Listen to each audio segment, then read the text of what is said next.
Hi, it's Sade again, and welcome back to Girl Talk 2013 Digital Conversations. Today is a little different from my other video, making it a little bit more personal. As you can see, I'm in my house. But I wanted this one to be personal because we're talking about beauty and self-concept and self-esteem. And at first I didn't want to do it. And I was like, I'm having like a breakout going on and I don't really want to be seen. But then I thought, what better way to do it than in the midst of my own personal self-concept dilemma. So here we are. And thank you for joining us again. So here we go. Beauty, self-concept, and self-esteem. If you see my dog in the picture, it's because I'm really home. She's all over the place.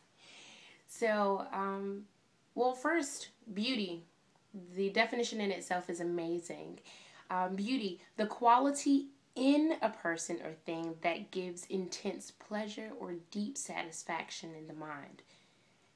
The second part of the definition is even more amazing. It says manifestations of a meaningful design. This is already so good. So let's break it down. The qualities in a person. That's what beauty is. The definition. I got this right out of the dictionary. The quality in a person that gives intense pleasure. Pleasure to whom? Pleasure to the people that see it. But for us, it's pleasure to ourselves. And I was immediately reminded of 1 Peter 3:14.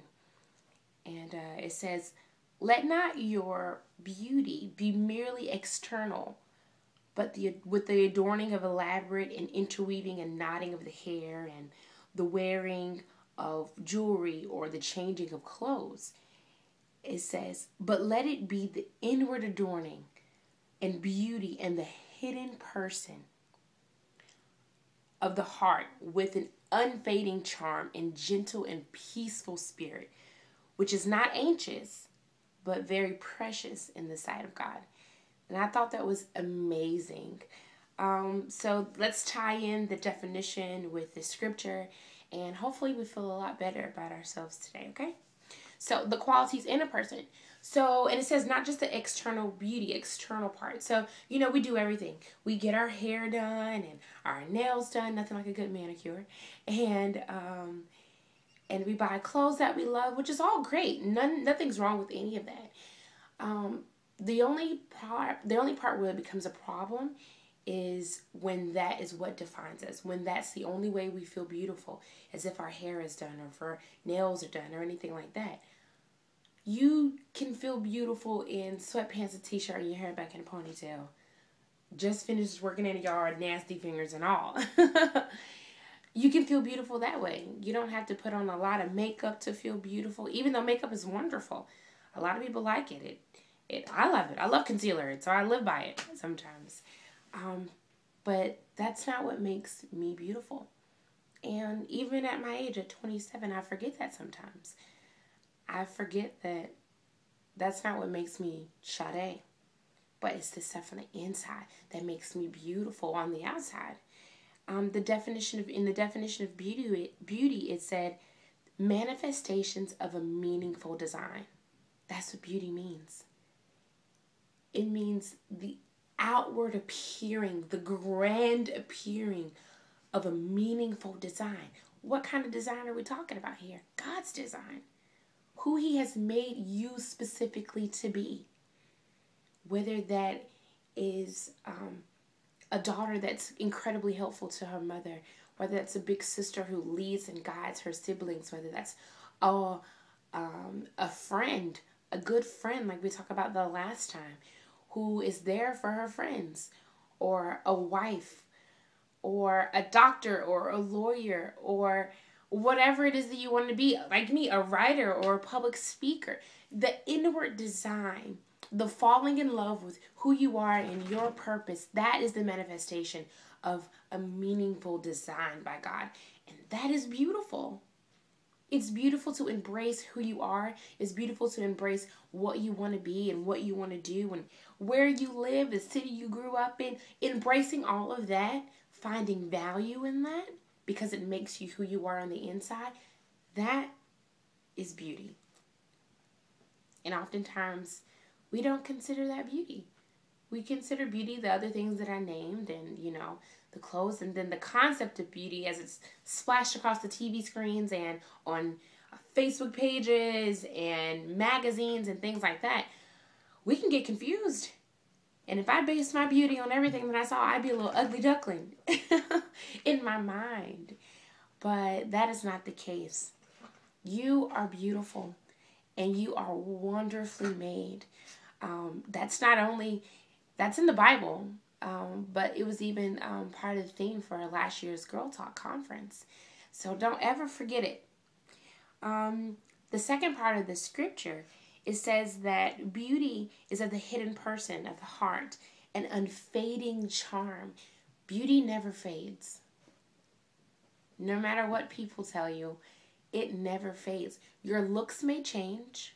Your body type may change. Your financial situation, your family situation, all of that may change. Your hair may change. But beauty never fades. And that's how you know beauty is really from within. It never fades. It's the characteristics. It's the building blocks on the inside of you that make you uniquely you. And that never fades because you never stop being you. That's wonderful to me. I'm being encouraged myself right now. It goes on to say, the unfading charm, but it says, of a gentle and peaceful spirit that is not anxious. Now, anxious is an interesting word to put right there when we're talking about beauty. But we look at the definition of anxious. The synonyms for anxious are fearful, uneasy, and apprehensive. And how many times have women all alike, myself included, been fearful of letting people in, or fearful of being themselves, being their true selves, because we don't think that people will think that we're beautiful or pretty in regards to how they would look at us. The second one said uneasy. How many of you have ever been uneasy around other women or other girls that you thought were more beautiful? And that only comes with our self-concept and how we see ourselves. So beauty, once you really learn what beauty is, and that it's inside, not just what's outside, you become comfortable with that. And now your self-concept changes. Now the way you see yourself changes. Now you're no longer in competition with the next woman. But now you're enjoying the beauty of that other woman, the beauty of that other person, because you enjoy and delight in the beauty in yourself. The third one was very interesting, apprehensive.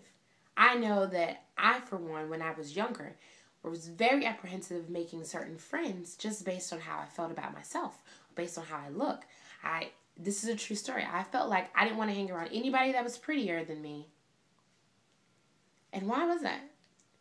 Because I would be constantly reminded in my own insecurity that I wasn't as pretty or beautiful. And when you start to feel like that, and I know people do, when you start to feel like that, you have to wonder what's going on the inside. How do I feel about me on the inside? And that's when beauty comes right back into place and self-concept comes right back into play and understanding that. And so I just want to leave you with one thing, and that is love you, be you, and people will accept you. There's nothing worse than,